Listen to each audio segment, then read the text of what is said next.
morning of April 27th, all was quiet in the town. Towards mid-morning I was in the courtyard of the prison talking to one of the old guards, who seemed terrified and spent nearly an hour explaining that he and his colleagues had nothing to do with Adolf Hitler and certainly nothing to do with the persecution of the Jews. I heard the sound of a vehicle drive up outside the locked gates, and there was a hammering on them. The old Home Guard went to open them. The man who stepped through, cautiously, with a revolver in his hand, was a soldier in full battle uniform, one that I had never seen before.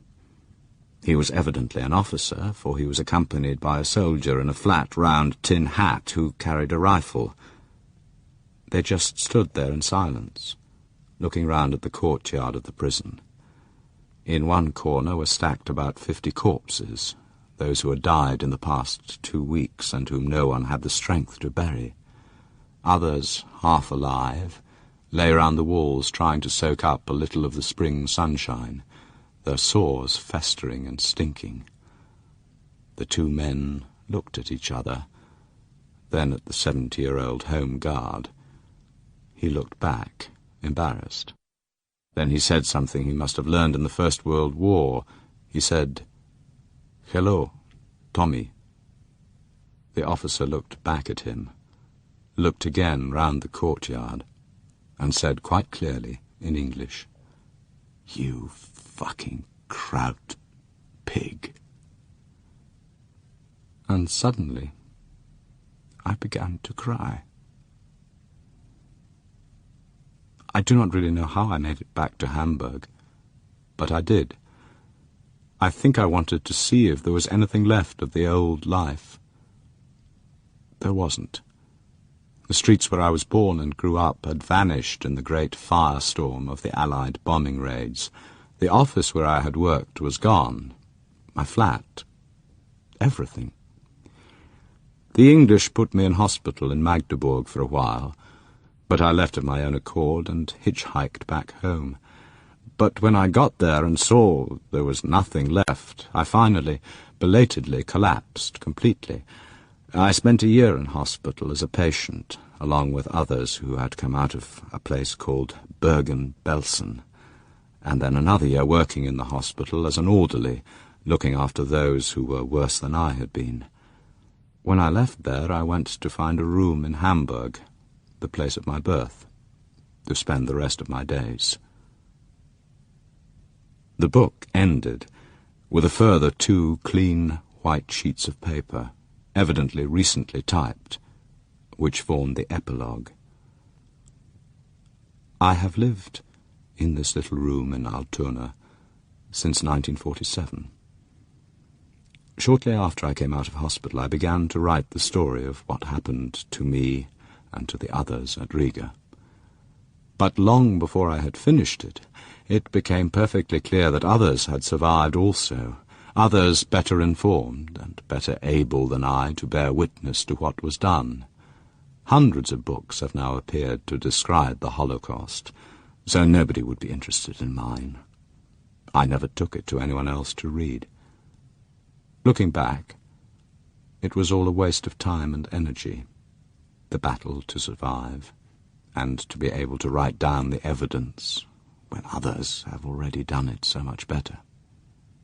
I wish now I had died in Riga with Esther.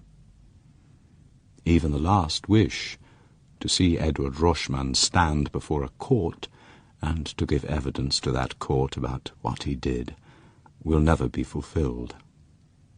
I know this now. I walk through the streets sometimes and remember the old days here, but it can never be the same. The children laugh at me and run away when I try to be friends. Once I got talking to a little girl who did not run away, but her mother came up screaming and dragged her away.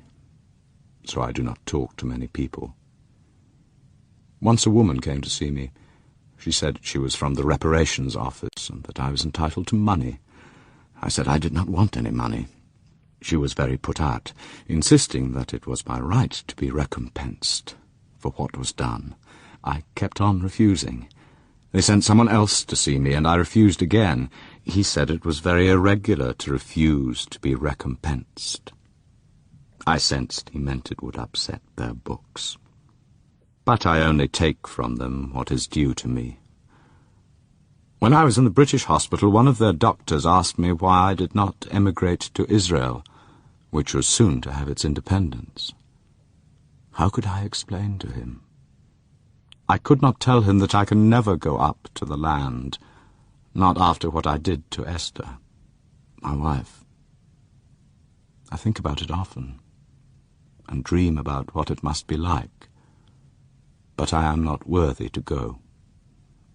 But if ever these lines should be read in the land of Israel, which I shall never see, will someone there please say Kaddish for me? Solomon Tauber, Altona, Hamburg, 21st November, 1963. Peter Miller put the diary down and lay back in his chair for a long time, staring at the ceiling and smoking.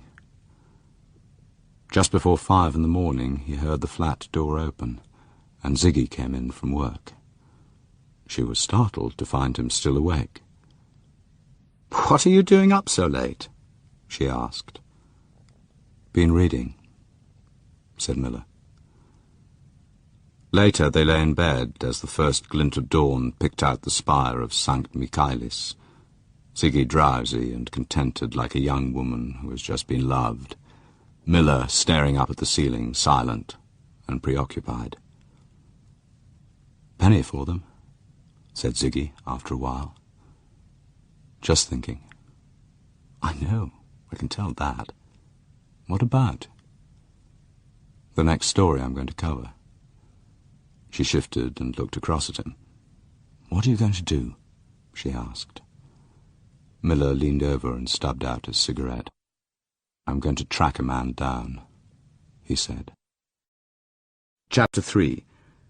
While Peter Miller and Ziggy were asleep in each other's arms in Hamburg, a giant Coronado of Argentine Airlines swung over the darkened hills of Castile and entered final approach for a landing at Barajas Airport, Madrid.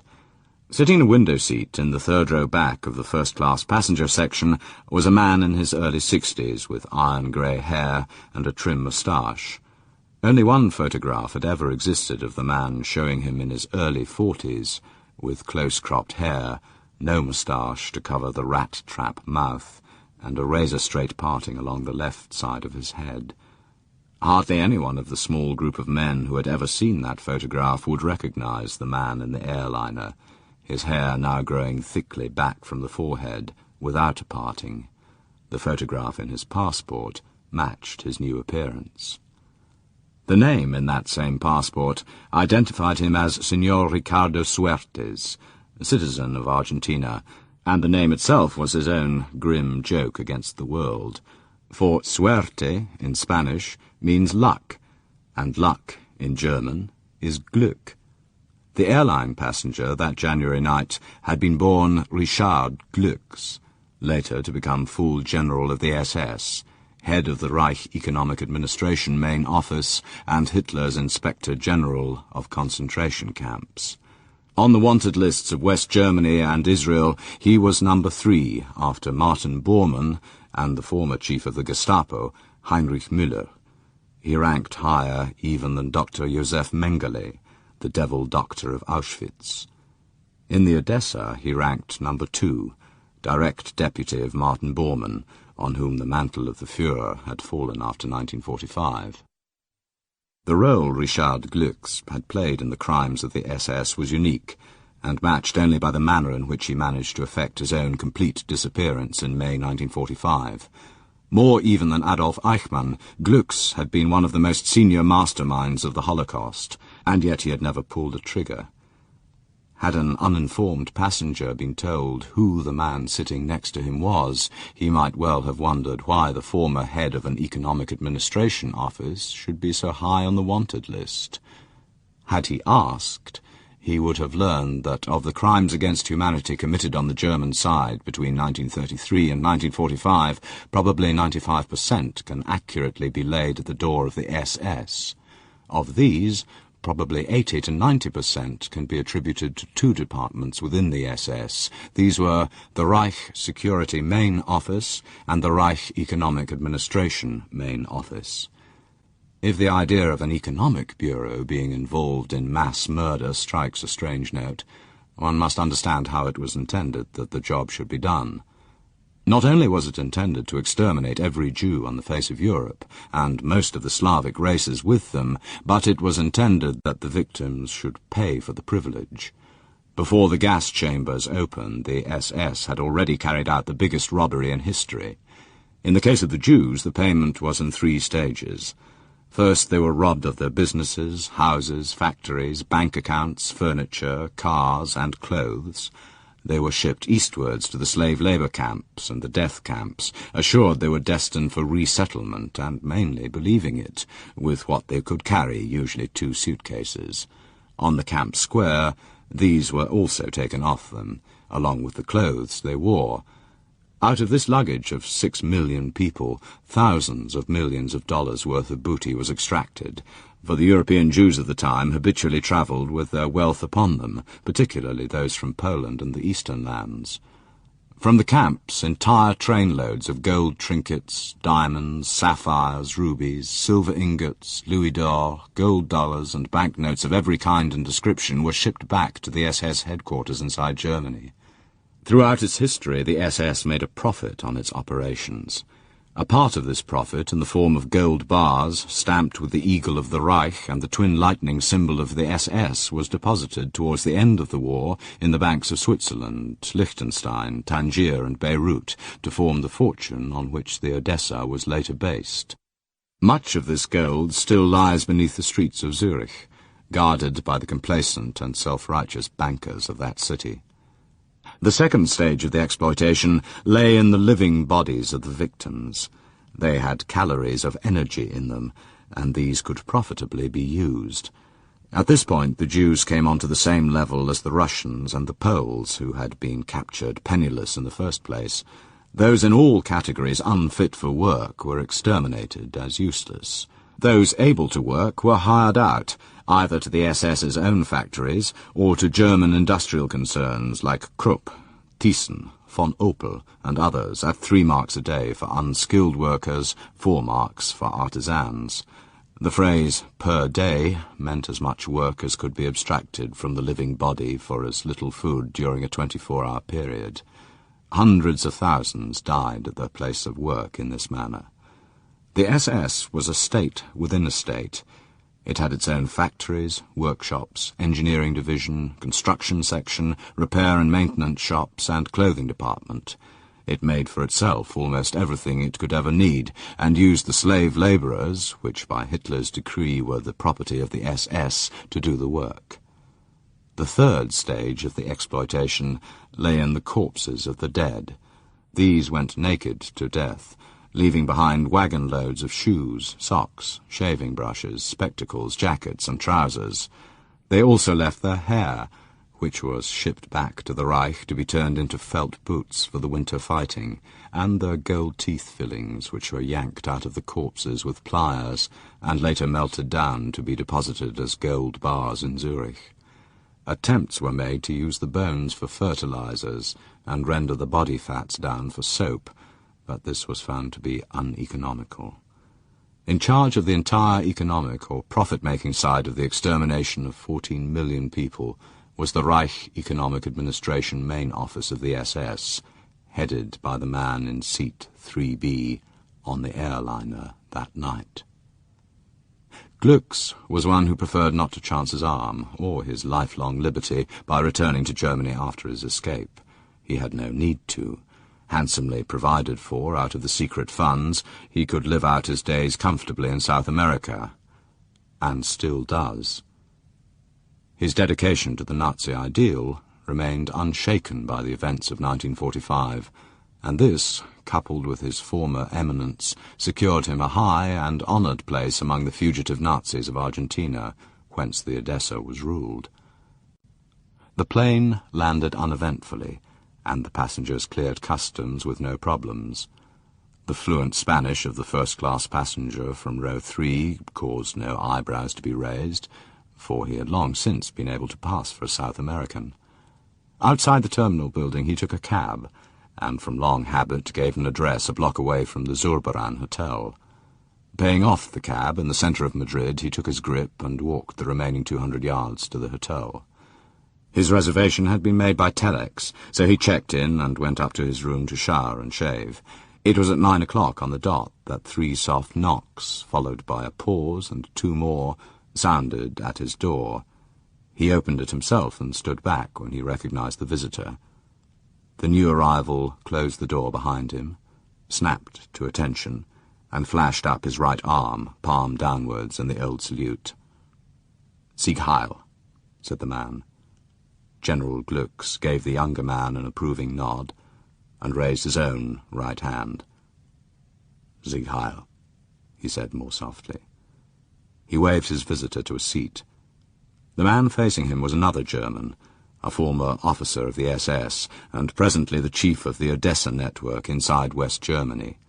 He felt very keenly the honour of being summoned to Madrid for a personal conference with such a senior officer, and suspected it had something to do with the death of President Kennedy 36 hours earlier. He was not wrong. General Glücks poured himself a cup of coffee from the breakfast tray beside him and carefully lit a large Corona.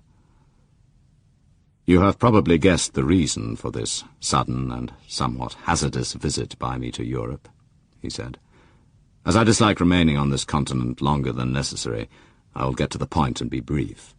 The subordinate from Germany sat forward expectantly. "Kennedy is now dead. For us a remarkable stroke of good fortune," the general went on. "There must be no failure to extract the utmost advantage from this event. Do you follow me?" "Certainly, in principle, Herr General," the younger man replied eagerly. "But in what specific form?" "I am referring to the secret arms deal between the rabble of traitors in Bonn and the pigs in Tel Aviv. You know about the arms deal, the tanks, guns, and other weaponry even now flowing from Germany to Israel." "Yes, of course." "And you know also that our organization is doing everything in its power to assist the Egyptian cause so that they may one day prove completely victorious in the coming struggle." "Certainly. We have already organized the recruiting of numerous German scientists to that end."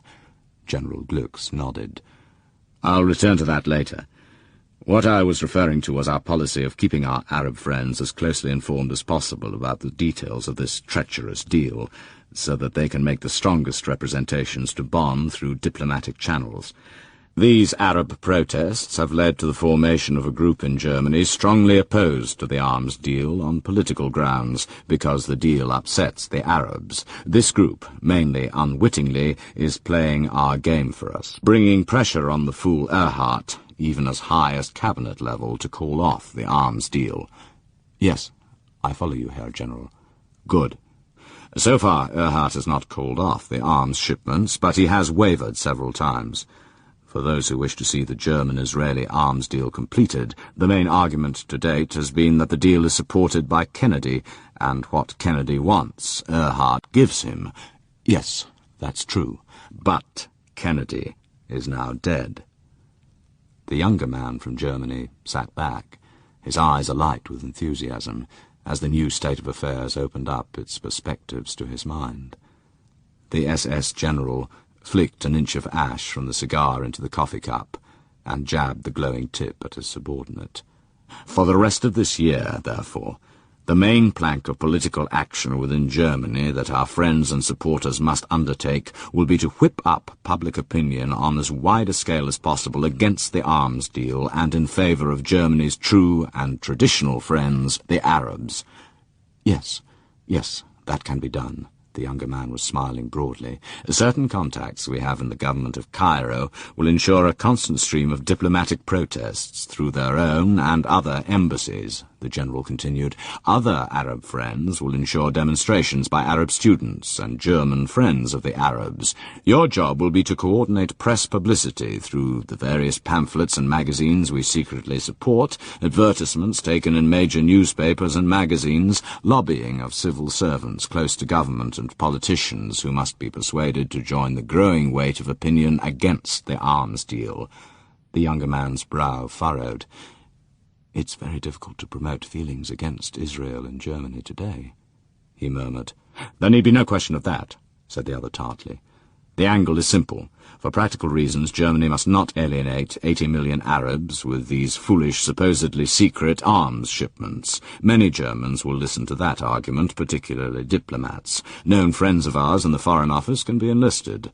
Such a practical viewpoint is wholly permissible.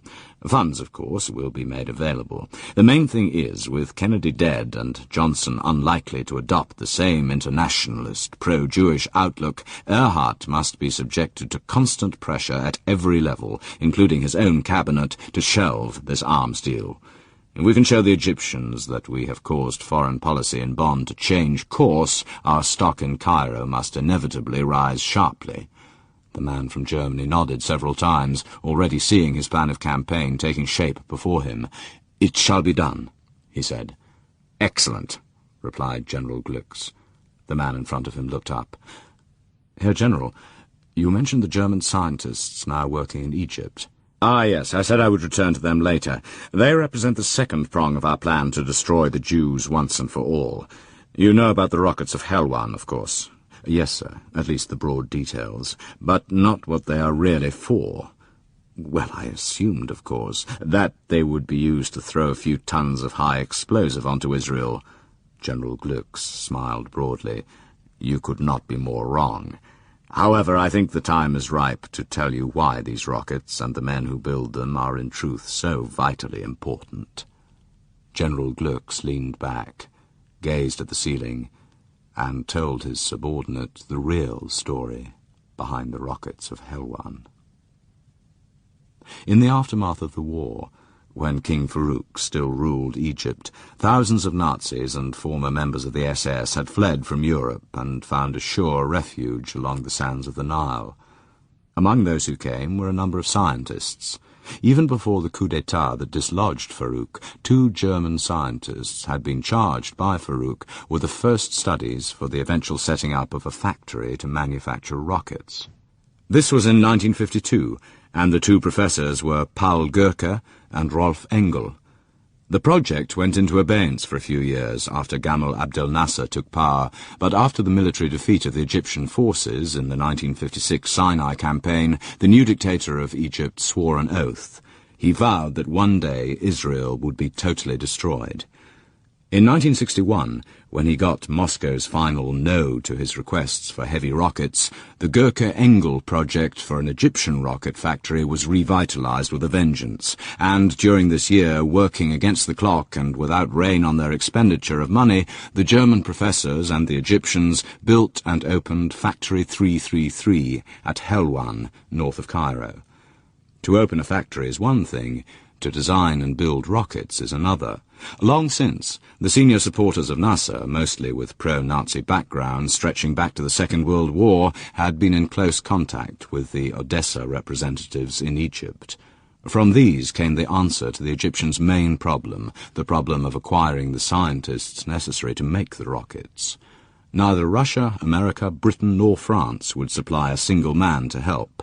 But the Odessa pointed out that the kind of rockets Nasser needed were remarkably similar in size and range to the V-2 rockets that Werner von Braun and his team had once made at Peenemünde to pulverize London, and many of his former team were still available. In late 1961, the recruiting of German scientists started. Many of these were employed at the West German Institute for Aerospace Research at Stuttgart, but they were frustrated because the Paris Treaty of 1954 forbade Germany to indulge in research or manufacture in certain realms, notably nuclear physics and rocketry. They were also chronically short of research funds. To many of these scientists, the offer of a place in the sun, plenty of research money, and the chance to design real rockets was too tempting. The Odessa appointed a chief recruiting officer in Germany, and he in turn employed as his legman a former SS sergeant, Heinz Krug. Together they scoured Germany looking for men prepared to go to Egypt and build Nasser's rockets for him. With the salaries they could offer, they were not short of choice recruits. Notable among them were Professor Wolfgang Pilz, who had been recuperated from post-war Germany by the French, and had later become the father of the French Véronique rocket, itself the foundation of de Gaulle's aerospace program. Professor Pilz left for Egypt in early 1962. Another was Dr. Heinz Kleinwachter. Dr. Eugen Sänger and his wife Irena, both formerly on the von Braun V2 team, also went along, as did Doctors Josef Eissig and Kiermaier, all experts in propulsion fuels and techniques. The world saw the first results of their labours at a parade through the streets of Cairo on 23 July 1962 to mark the 8th anniversary of the fall of Farouk. 2 rockets, the El Kahira and the El Zafira, respectively with ranges of 500 and 300 kilometres, were trundled past the screaming crowds. Although these rockets were only the casings, without warheads or fuel, they were destined to be the first of 400 such weapons that would one day be launched against Israel. General Glücks paused, drew on his cigar, and returned to the present. The problem is that, although we solved the matter of making the casings, the warheads, and the fuel, the key of a guided missile lies in the teleguidance system.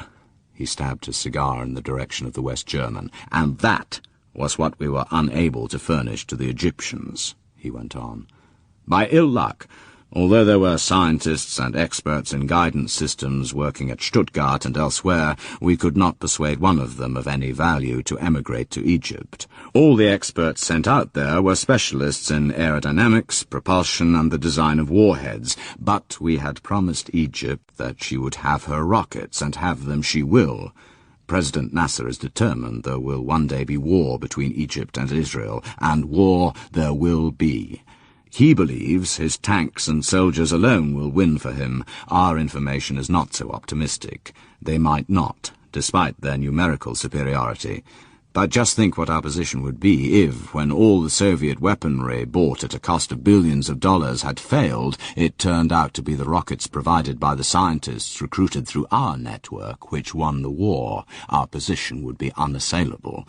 We would have carried out the double coup of ensuring an eternally grateful Middle East, a safe and sure home for our people for all time, and of achieving the final and utter destruction of the Jew-pig state, thus fulfilling the last wish of the dying Führer. It is a mighty challenge, and one in which we must not and will not fail. The subordinate watched his senior officer pacing the room, with awe and some puzzlement. Forgive me, Herr General, but will 400 medium warheads really finish off the Jews once and for all? A massive amount of damage, yes, but total destruction. Glücks spun round and gazed down at the younger man with a triumphant smile. But what warheads? He exclaimed. You do not think we are going to waste mere high explosive on these swine. We have proposed to President Nasser, and he has accepted with alacrity, that these warheads on the Kahiras and Zafiras be of a different type. Some will contain concentrated cultures of bubonic plague, and the others will explode high above the ground, showering the entire territory of Israel with irradiated strontium-90. Within hours they will all be dying of the pest or of gamma-ray sickness. That is what we have in store for them. The other gazed at him, open-mouthed. Fantastic, he breathed. Now I recall reading something about a trial in Switzerland last summer. Just summaries, so much of the evidence was in camera. Then it's true. But, General, it's brilliant. Brilliant, yes. And inevitable, provided we of the Odessa can equip those rockets with the teleguidance systems necessary to direct them not merely in the right direction, but to the exact locations where they must explode. The man who controls the entire research operation aimed at devising a teleguidance system for those rockets is now working in West Germany. His code name is Vulcan. You may recall that in Greek mythology, Vulcan was the smith who made the thunderbolts of the gods. He is a scientist? Asked the West German in bewilderment. No, certainly not. When he was forced to disappear in 1955, he would normally have returned to Argentina. But your predecessor was required by us to provide him immediately with a false passport to enable him to stay in Germany. He was then funded out of Zurich with $1 million with which to start a factory in Germany. The original purpose was to use the factory as a front for another type of research in which we were interested at the time, but which has now been shelved in favor of the guidance systems for the rockets of Helwan. The factory Vulcan now runs manufactures transistor radios, but this is a front. In the research department of the factory, a group of scientists is even now in the process of devising the teleguidance systems that will one day be fitted to the rockets of Helwan. "Why don't they simply go to Egypt?" asked the other. Glücks smiled again and continued pacing. "That is the stroke of genius behind the whole operation. I told you that there were men in Germany capable of producing such rocket guidance systems, but none could be persuaded to emigrate. The group of them who now work in the research department of Vulcan's factory actually believe they are working on a contract, in conditions of top secrecy, of course, for the Defense Ministry in Bonn." This time the subordinate got out of his chair, his coffee spilling on the carpet. "God in heaven! How on earth was that arranged?" "Basically quite simple. The Paris Treaty forbids Germany to do research into rockets. The men under Vulcan were sworn to secrecy by a genuine official of the Defense Ministry in Bonn, who also happens to be one of us. He was accompanied by a general whose face the scientists could recognize from the last war. They are all men prepared to work for Germany, even against the terms of the Paris Treaty, but not necessarily prepared to work for Egypt. Now they believe they are working for Germany. Of course, the cost is stupendous. Normally, research of this nature can only be undertaken by a major power. This entire program has made enormous inroads into our secret funds. Now do you understand the importance of Vulcan?" "Of course," replied the Odessa chief from Germany. "But if anything happened to him, could not the program go on?" "No. The factory and the company are owned and run by him alone. He is chairman and managing director, sole shareholder, and paymaster. He alone can continue to pay the salaries of the scientists and the enormous research costs involved. None of the scientists ever has anything to do with anyone else in the firm, and no one else in the firm knows the true nature of the over-large research section. They believe the men in the closed-off section are working on microwave circuits with a view to making a breakthrough in the transistor market. The secrecy is explained as a precaution against industrial espionage. The only linkman between the two sections is Vulcan. If he went, the entire project would collapse." "Can you tell me the name of the factory?" General Glücks considered for a moment, then mentioned a name. The other man stared at him in astonishment. "But I know those radios," he protested. "Of course. It's a bona fide firm and makes bona fide radios." "And the managing director?" "He is—" "Yes, he is Vulcan. Now you see the importance of this man and what he is doing. For that reason there is one other instruction to you. Here." General Glücks took a photograph from his breast pocket and handed it to the man from Germany. After a long, perplexed gaze at the face, he turned it over and read the name on the back. "Good God! I thought he was in South America." Glücks shook his head. "On the contrary, he is Vulcan. At the present time his work has reached a most crucial stage. If by any chance, therefore, you should get a whisper of anyone asking inconvenient questions about this man, that person should be discouraged. One warning, and then a permanent solution. Do you follow me, comrade? No one, repeat, no one, is to get anywhere near exposing Vulcan for who he really is." The SS general rose. His visitor did likewise. "That will be all," said Glücks. "You have your instructions." Chapter 4. "But you don't even know if he's alive."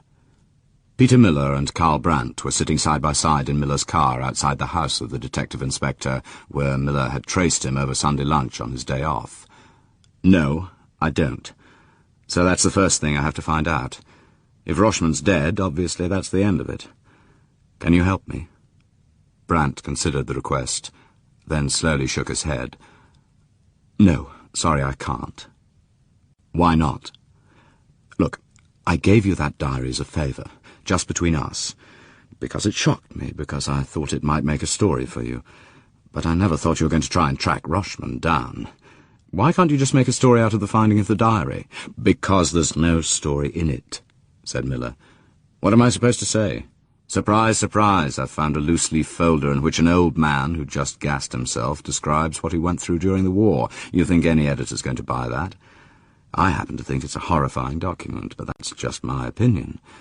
There have been hundreds of memoirs written since the war. The world's getting tired of them. Just the diary alone won't sell to any editor in Germany. So what are you going on about? Asked Brandt. Simply this. Get a major police hunt started for Rochman on the basis of the diary, and I've got a story. Brandt tapped his ash slowly into the dashboard tray. There won't be a major police hunt, he said. Look, Peter, you may know journalism, but I know the Hamburg police.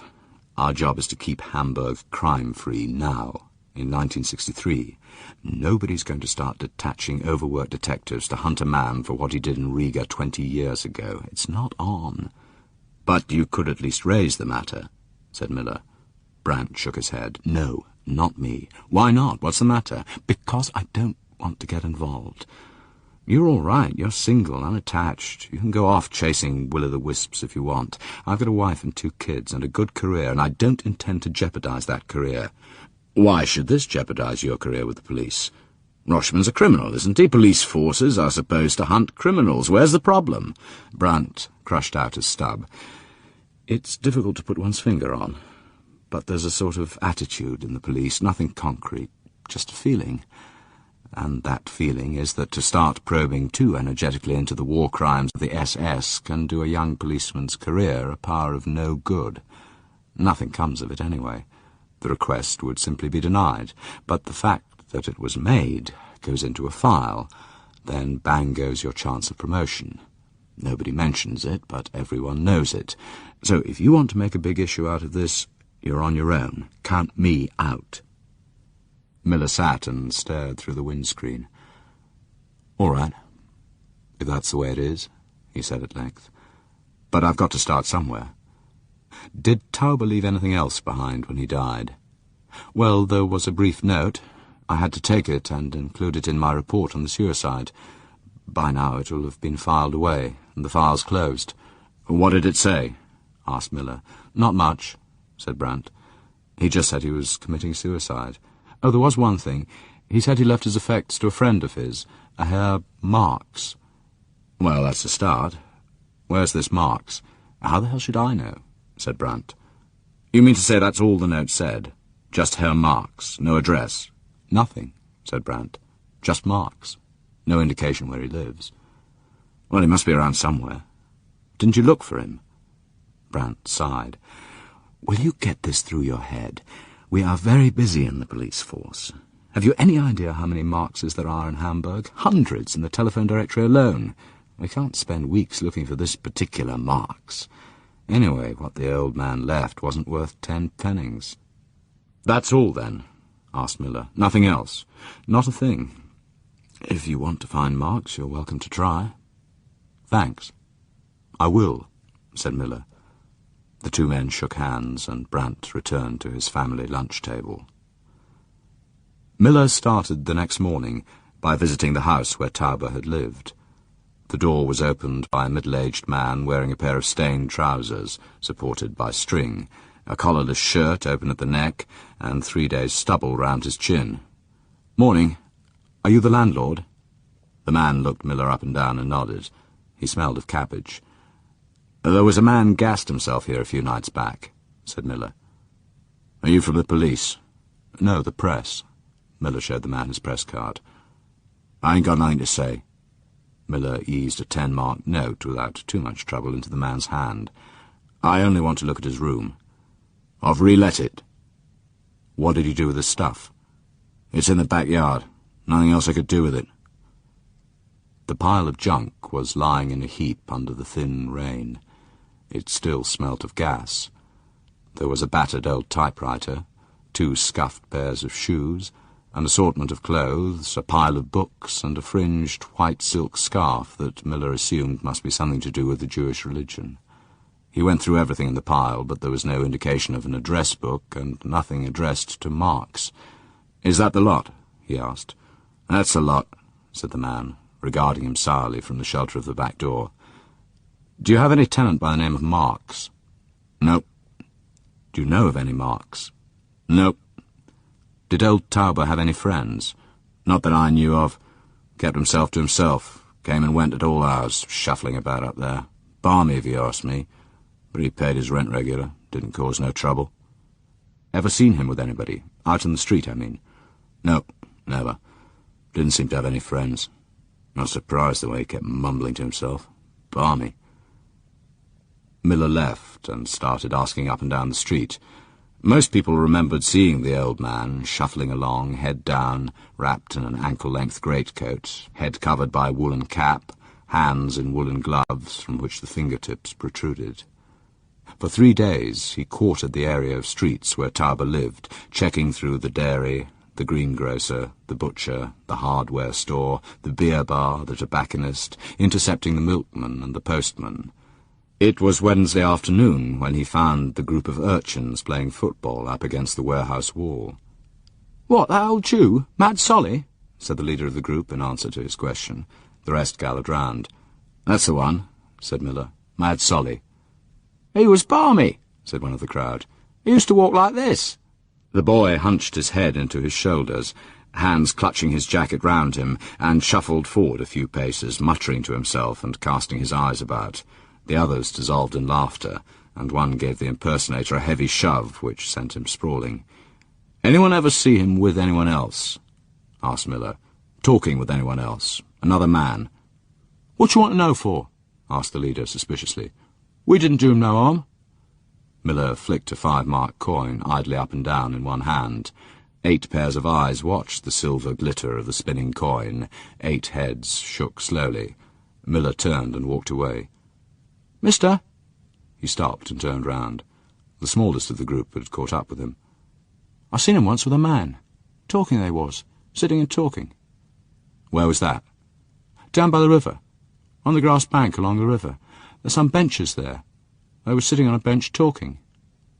"How old was he, the other one?" "Very old. A lot of white hair." Miller tossed him the coin, convinced it had been a wasted gesture. But he walked to the river and stared down the length of the grass bank in either direction. There were a dozen benches along the bank, each of them empty. In summer there would be plenty of people sitting along the Elbe Chaussee, watching the great liners come in and out, but not at the end of November. To his left, along the near bank, lay the fisher port, with half a dozen North Sea trawlers drawn up at the wharves, discharging their loads of fresh-caught herring and mackerel, or preparing for the sea again.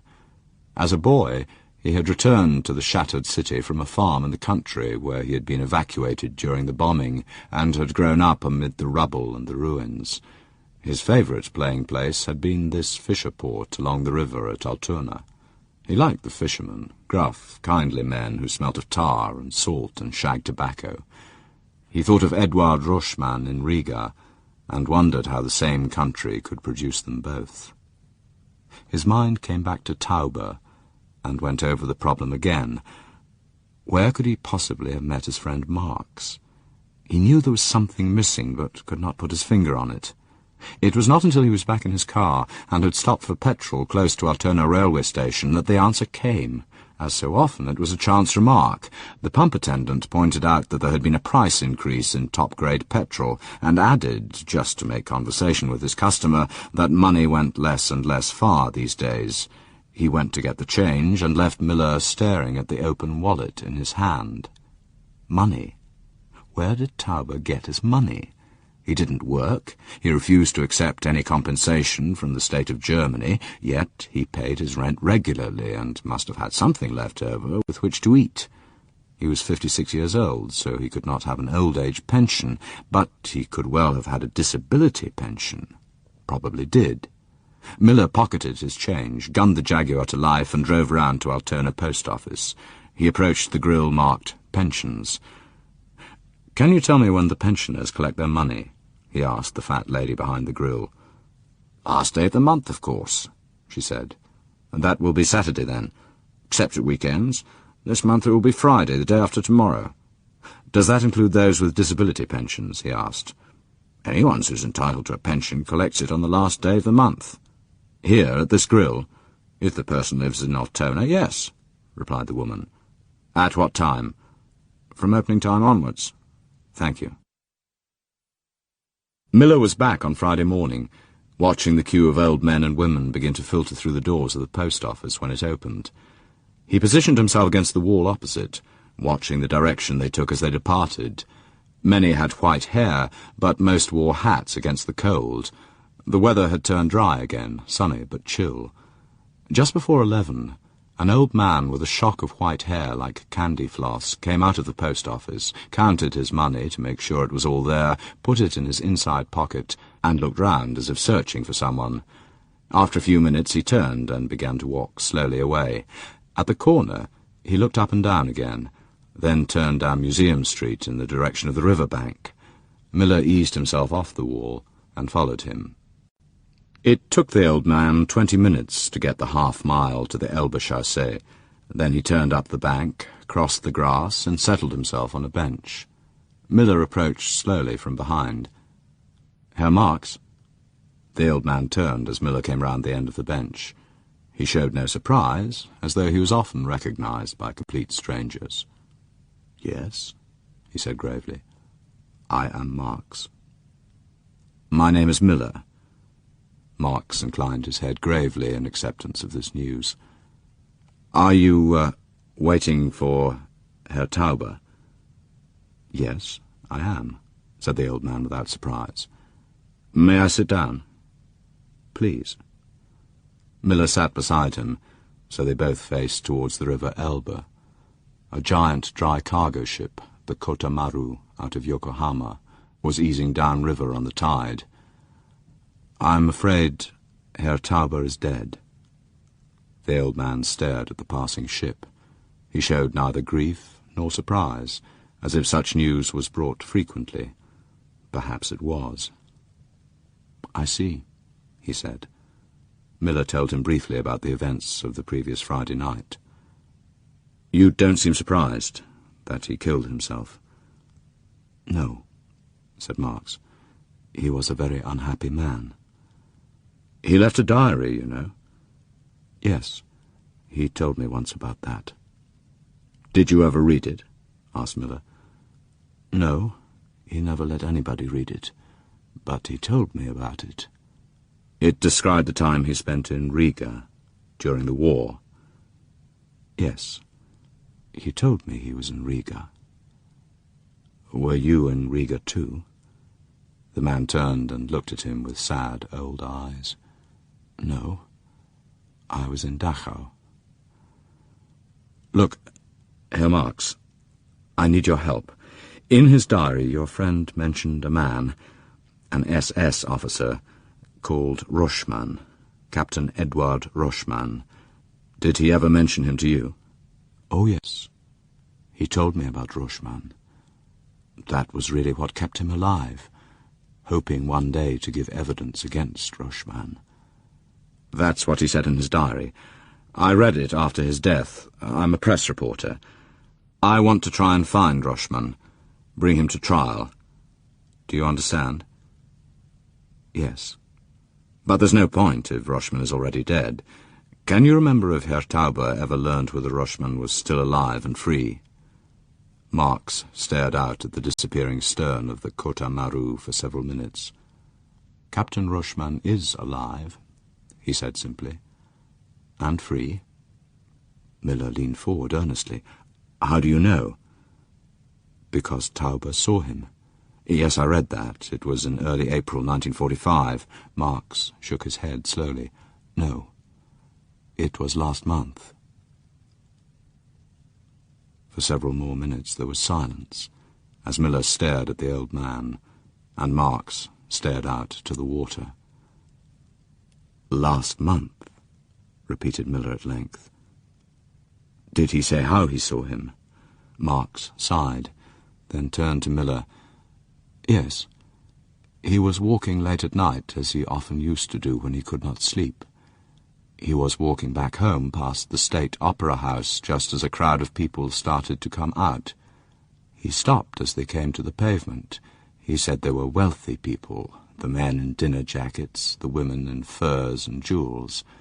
There were 3 taxis lined up at the curb waiting for them.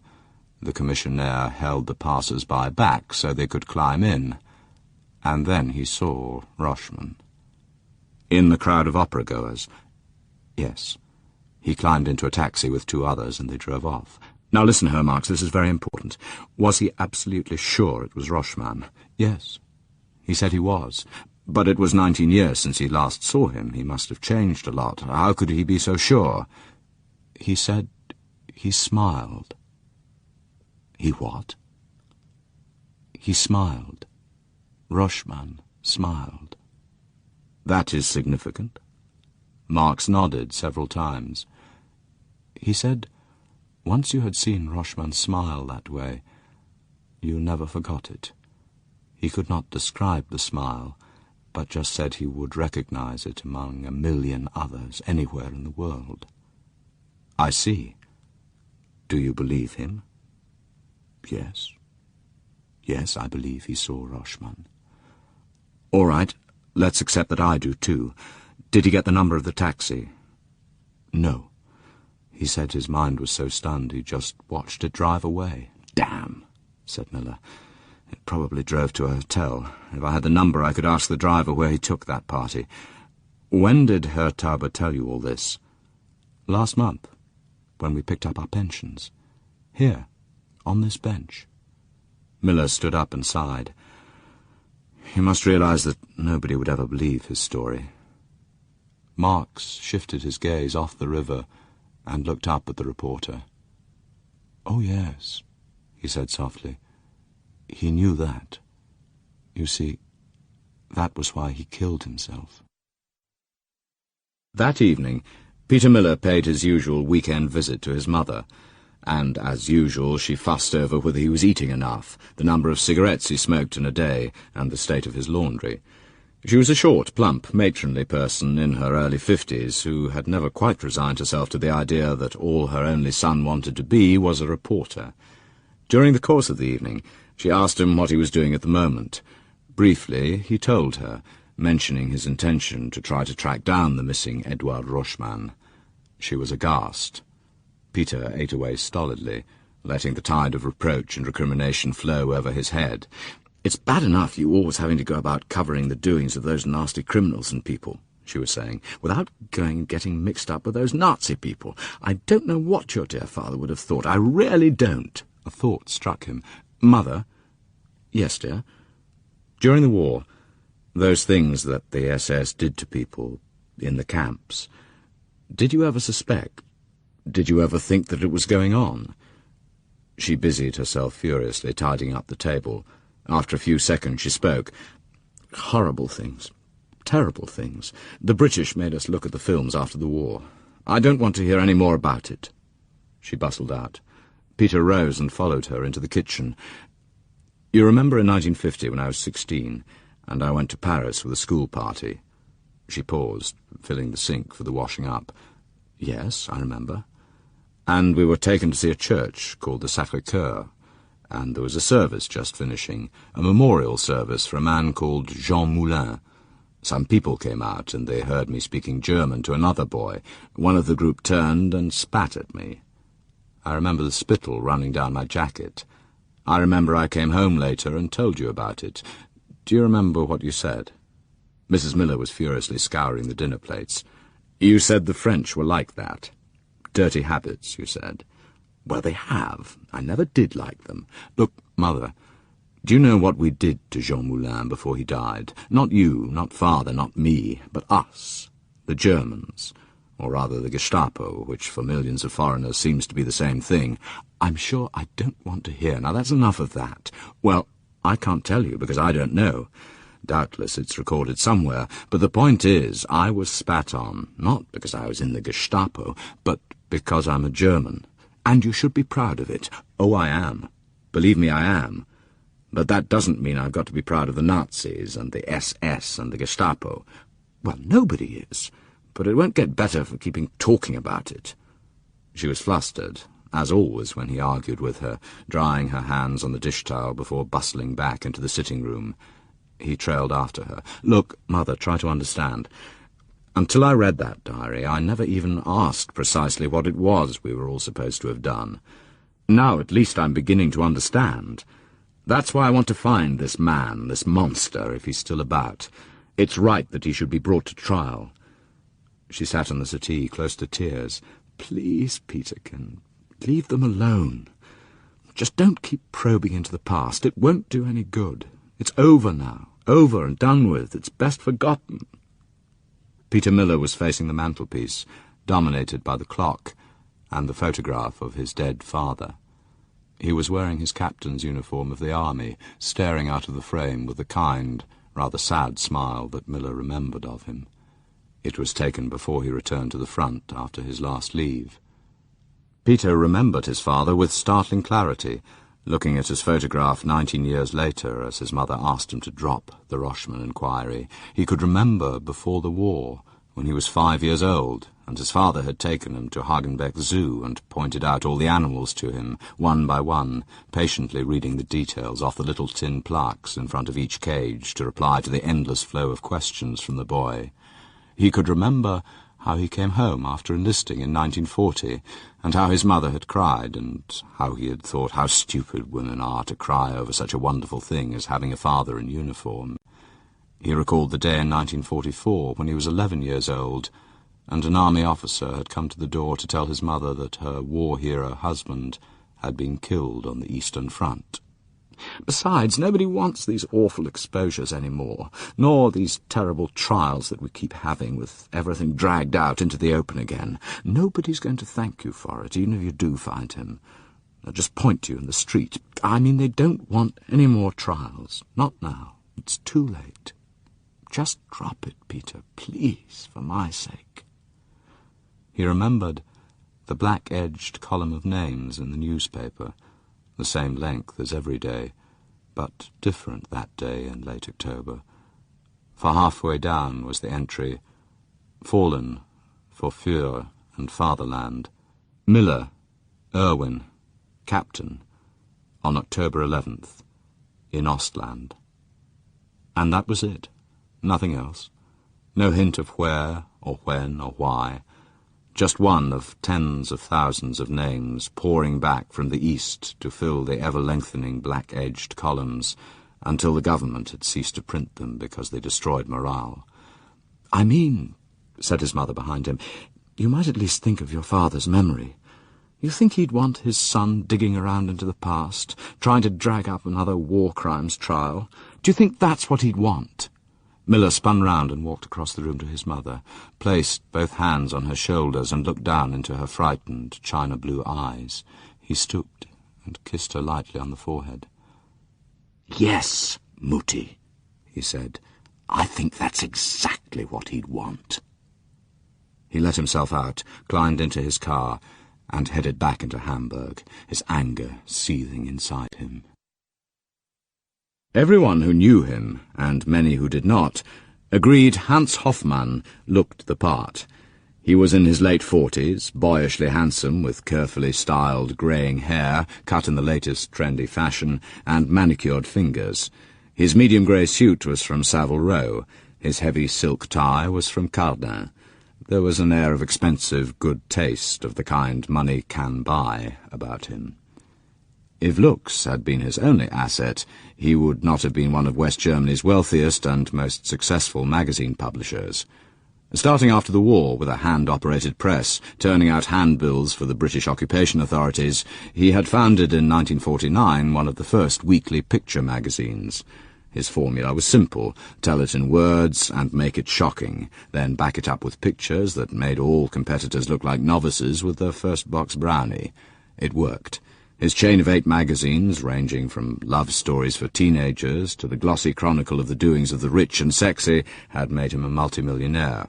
But Comet, the news and current affairs magazine, was still his favourite, his baby. The money had bought him a luxurious ranch-style house at Ottmarschen, a chalet in the mountains, a villa by the sea, a Rolls-Royce, and a Ferrari.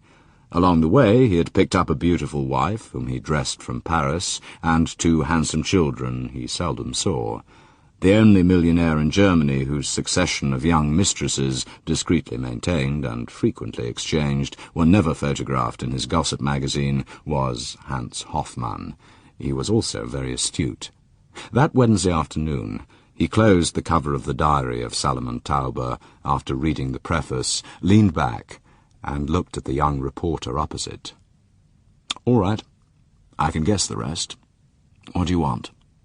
"I think it's a great document," said Miller. "There's a man mentioned throughout the diary called Edward Rochman, captain in the SS, commandant of Riga ghetto throughout, killed 80,000 men, women and children. I believe he's alive and here in West Germany. I want to find him." "How do you know he's alive?" Miller told him briefly. Hoffman pursed his lips. "Pretty thin evidence." "True, but worth a second look. I brought home stories that started on less." Hoffman grinned, recalling Miller's talent for ferreting out stories that hurt the establishment. Hoffman had been happy to print them once they were checked out as accurate. They sent circulation soaring. "Then presumably this man, what do you call him, Rochman, presumably he's already on the wanted list. If the police can't find him, what makes you think you can?" "Are the police really looking?" asked Miller. Hoffman shrugged. "They're supposed to. That's what we pay them for." "It wouldn't hurt to help a little, would it? Just check out whether he's really alive, whether he was ever picked up. If so, what happened to him?" "So what do you want from me?" asked Hoffman. "A commission to give it a try. If nothing comes of it, I drop it." Hoffman swung in his chair, spinning round to face the picture windows looking out over the sprawling docks, mile after mile of cranes and wharves, spread out 20 floors below and a mile away. "It's a bit out of your line of country, Miller. Why the sudden interest?" Miller thought hard. Trying to sell an idea was always the hardest part. A freelance reporter has to sell the story, or the idea of the story, to the publisher or the editor first. The public comes much later. It's a good human interest story. If Comet could find the man where the police forces of the country had failed, it would be a beat, something people want to know about. Hoffman gazed out at the December skyline and slowly shook his head. "You're wrong. That's why I'm not giving you a commission for it. I should think it's the